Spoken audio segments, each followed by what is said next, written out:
Hello there, guys. Take a look at this cool position. White to move and win. And it's pretty beautiful, I can say, this solution to this one. We have this pawn 2 steps away from promotion. We have 2 light pieces. But the black rook is really annoying. He wants to, of course, stop this pawn somehow. And if we allow him to take the pawn and exchange for with another piece, well, then we don't have enough material to win. So we have to find some smart way to either force the black rook to sacrifice only for the pawn, or to get this promoted without black being able to stop it. Okay, so white to move here, and we gonna win. So you can now pause the video and analyze this on your own and see if you can find this very beautiful and very hard solution. Take a look. And welcome back. Okay, did you find it? Well, let's look at some options. The white bishop to d7 could be an interesting move. It's not the correct one, but it's worth looking at. We are threatening a check here and grab this rook. And black will, of course, move his rook now and attack our pawn. There's no point for him to put his rook here. We will get our bishop to a diagonal we wanted to, and black is not going to allow us that tempo win. So he's going to play rook a1 straight away. It might seem he's not really threatening to take this because of the fork, but if we do a move here with our king, get closer, he will actually take here. Allowing this fork, the check, the king comes here, and we are up only one bishop, and this is not enough. So after this, we will have to move our bishop again, or give a check here perhaps. And the black king will not attack here. He wants to get the king up. And this is really not doing anything good for us. This is just, see here what happening. Gonna attack this bishop. The king will come in here, and this is not able. We are not able to win this. So let's start from the beginning. Oh, it's lagging a little bit. All right, now it's getting better. Perhaps it's better to play bishop to c8. Now we are protecting the pawn right away. And same thing will happen, rook to a1. And now we can start running with our king. But still, it's not quick enough. Our king is just too far. Black will come up here. And if we now try to block the king out, black will simply just take this pawn. And there's an exchange. And we're down with only one knight left. And this is not winning, of course, either. So the bishop moves are not something we should do. And of course, we cannot push the pawn. Black will just play rook a1, and we cannot protect it. So that's not a good move either. King move is pointless, because black is also blocking here, so we're not coming any closer with the king. So we have to move the knight. And where?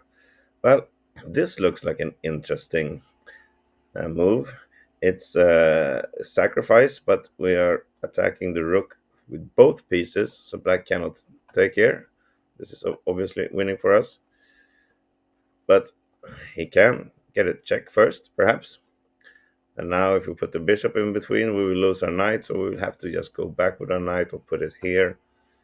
And then this is not winning.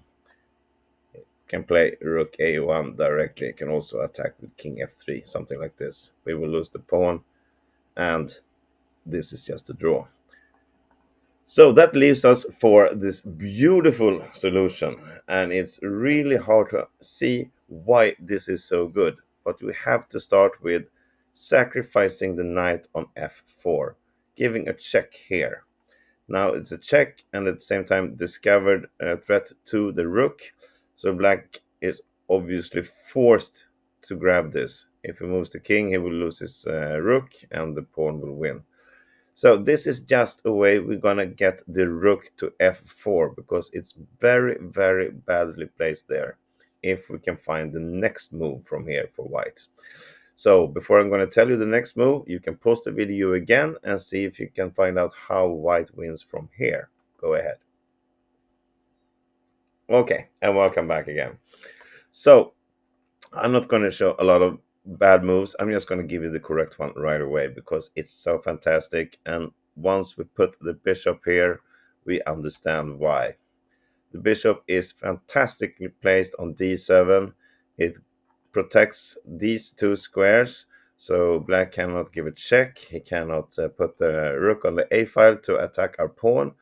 And now we are really threatening to come to a7 with the pawn, and black cannot stop it. So what can he do? Well, if he just moves somewhere here, perhaps attacking our bishop, we're just going to ignore that threat. We're going to play a7 anyway, allowing him to take our bishop, and we're going to get queen. And the queen versus a rook is not easy to win, but it is a theoretical win. So this will probably be the best defense for black, just to get into this and see if we can manage to win this position. But it is a theoretical win, and counted as a win in a study like this. All right, here we go. So what can black do if he doesn't attack the bishop?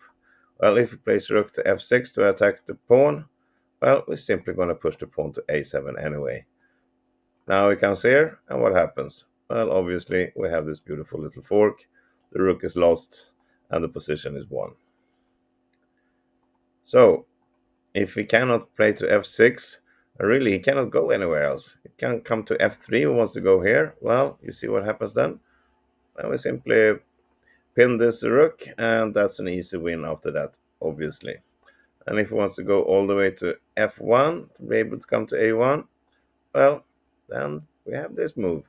There's a check, and we're going to grab this rook afterwards. So, really, after the first beautiful sacrifice here, which is hard to see, and with a follow-up move, which is even harder to see, I think. But after that, you realize black has nothing from here. You just have to surrender, or try to get the bishop and fight off with a rook versus a queen for a while. All right, that's this little study, and I think it was beautiful. I hope you agree with me. I'll see you again tomorrow for something else. See you then. Bye bye.